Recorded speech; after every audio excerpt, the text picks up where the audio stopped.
इटावा में अखिलेश यादव का बयान, जो हालात उत्तर प्रदेश में है, अन्याय चरम सीमा पर पहुंच गया है। महंगाई और बेरोजगारी पहले से ही थी।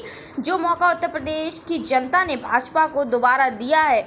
जनता आकलन करती है कि सबसे ज़्यादा दुख जिस सरकार में जनता को मिल रहा है, तहसील से थाने और ऊपर तक अधिकारी कहीं भी सुनवाई नहीं की जा रही है। जब सुनवाई नहीं हो रही, निर्णय नहीं ले पा रहे, सरकार का दबाव है, आम आदमी को न्याय कैसे मिल पाएगा?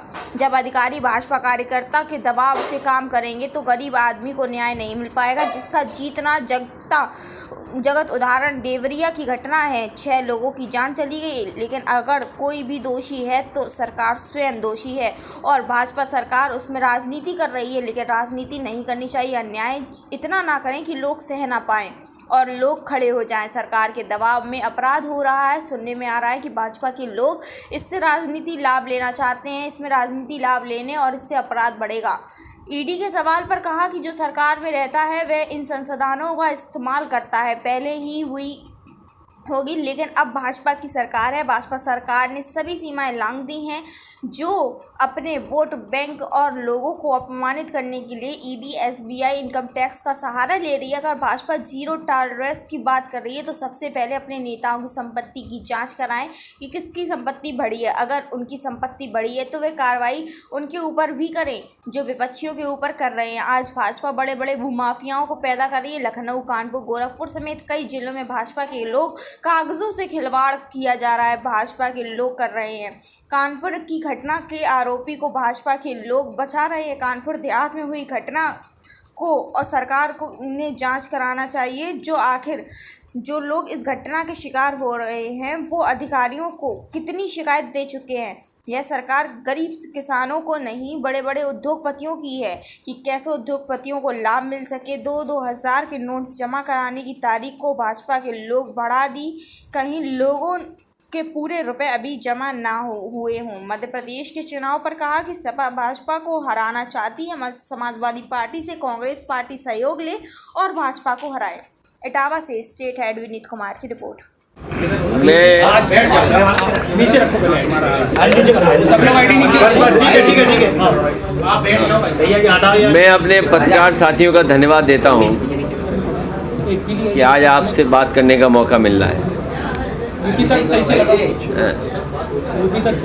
जो हालात उत्तर प्रदेश में हैं, अन्याय चरम सीमा पर पहुंच गया है। महंगाई तो पहले से ही चरम सीमा पर थी, बेरोजगारी चरम सीमा पर पहले ही थी और जिस उम्मीद से जनता ने भारतीय जनता पार्टी को दोबारा मौका दिया, आज जब जनता आकलन करती है तो सबसे ज़्यादा दुख और तकलीफ इस सरकार में मिल रहा है। तहसील से लेकर के थाना और थाने से लेकर के ऊपर के अधिकारी, कहीं सुनवाई नहीं है। और जब सुनवाई नहीं है और अधिकारी निर्णय नहीं ले रहे हैं, सरकार का अगर दबाव है तो किसी भी आम व्यक्ति को न्याय नहीं मिल पा रहा। जब अधिकारी मनमानी करेंगे और भारतीय जनता पार्टी के नेताओं के दबाव में काम करेंगे तो कभी भी गरीब जनता को न्याय नहीं मिल सकता। और उसका जीता जागता उदाहरण देवरिया का है, जहाँ पर ऐसी घटना घटी है, 6 लोगों की जान चली गई। अगर कोई दोषी है उस घटना के लिए तो वो सरकार स्वयं दोषी है। अब भारतीय जनता पार्टी उसमें लगातार राजनीति कर रही है। ऐसी घटनाओं पर राजनीति नहीं करनी चाहिए। अन्याय इतना नहीं करना चाहिए कि लोग सहन न कर सकें और लोग खुद खड़े हो जाएं सरकार के खिलाफ। और ये अन्याय, ये कहीं न कहीं सरकार के दबाव में ये अपराध हो रहा है। ये अन्याय नहीं बचा, अपराध हो रहा है। और सुनने में आ रहा है कि भारतीय जनता पार्टी के लगातार नेताओं की कोशिश है कि इससे राजनीतिक लाभ लिया जाए। राजनीतिक लाभ लेंगे अगर आप तो घटनाएं बढ़ेंगी, कम नहीं होंगी। लेकिन जिस तरह से ईडी लगातार छापेमारी कर रही है, कल आदमी के ठिकानों पर भी हुई, संजय सिंह को भी गिरफ्तार किया गया, आपको क्या लग रहा है, क्या इसका भी राजनीतिक? देखिए, जो सरकार में रहता है वो इन संस्थाओं का इस्तेमाल करता है। पहले कभी इस्तेमाल हुए होंगी ये संस्थाएं। आज भारतीय जनता पार्टी की सरकार है, लेकिन भारतीय जनता पार्टी ने सब सीमाएं लांघ दी।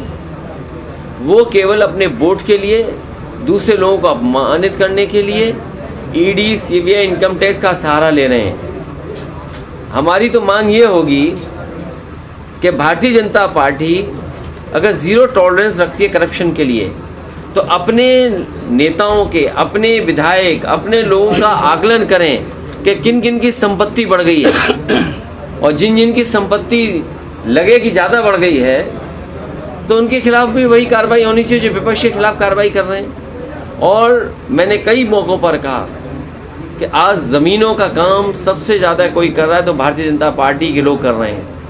कई शहरों में बड़े बड़े भूमाफिया पैदा किए हैं और भूमाफियाओं का काम भारतीय जनता पार्टी स्वयं कर रही है। लखनऊ में, कानपुर में, आपके अयोध्या में, गोरखपुर में, वाराणसी में आप जानकारी कर लें, और सरकार जब भी जांच करेगी सबसे ज़्यादा ज़मीनों का और सबसे ज़्यादा खिलवाड़ कागज़ों से और भूमि माफिया के रूप में कोई उभर कर के आ रहे तो भारतीय जनता पार्टी स्वयं है। और अन्याय की सीमा आप देखिए, क्या कानपुर की घटना नहीं हुई?